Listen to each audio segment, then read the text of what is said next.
Welcome back to my channel max square. Today நம்ம என்ன video பார்க்க போகிறோம்னு பார்த்தீங்கன்னா 10th ஸ்டாண்டர்ட் மேக்ஸில் எக்ஸாம்பிள் 1.2 அந்த சம் தான் நம்ம இன்றைக்கி பார்க்க போகிறோம். Hope you like this video. Let's dive into the video. So இந்த கொஸ்டினில் பார்த்தீங்கன்னா என்ன கொடுத்துருக்காங்கன்னா, if A cross B equal to 3, 2, 3, 4, 5, 2, 5, 4, then find A and B. இதுக்கு முன்னாடி நம்ம பார்த்த சம்மில் நம்மளுக்கு ஏவோட வேல்யூ கொடுத்துட்டாங்க, பியோட வேல்யூ கொடுத்துட்டாங்க. தனித்தனியாக கொடுத்ததுனால நம்ம அதை கிராஸ் பண்ணி எழுதணும். பட் இங்கே ஆல்ரெடி ஆன்சர் கொடுத்துட்டாங்க, நம்மளுக்கு கொஸ்டின் கேட்குறாங்க.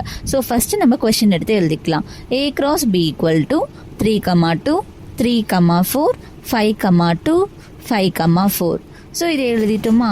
இப்போ நம்ம இதில் ஏவோட வேல்யூவும் பியோட வேல்யூவும் கண்டுபிடிக்க போகிறோம். ஏவோட வேல்யூ என்னென்னா set of all first coordinates, அதாவது இந்த கொஷினில் இருக்க ஃபஸ்ட்டு கோஆர்டினேட்ஸோட வேல்யூ தான் ஏவோட வேல்யூ. ஓகேவா? Set of all first coordinates of element of A, அதுதான் ஏவோட வேல்யூ. அப்படி என்ன ஏவோட வேல்யூ பாருங்கள், 3, 5.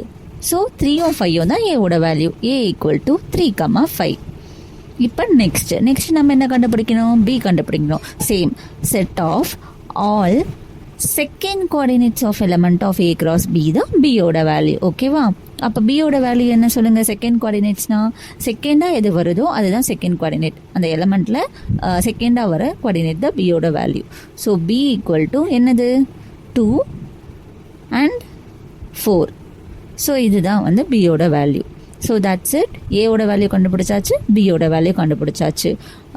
அவ்வளோதான். இந்த சம்மில் ஏதாச்சும் டவுட் இருந்துச்சுன்னா கமெண்ட் பண்ணுங்கள். Like this video and subscribe my channel. Thank you for வாட்சிங்.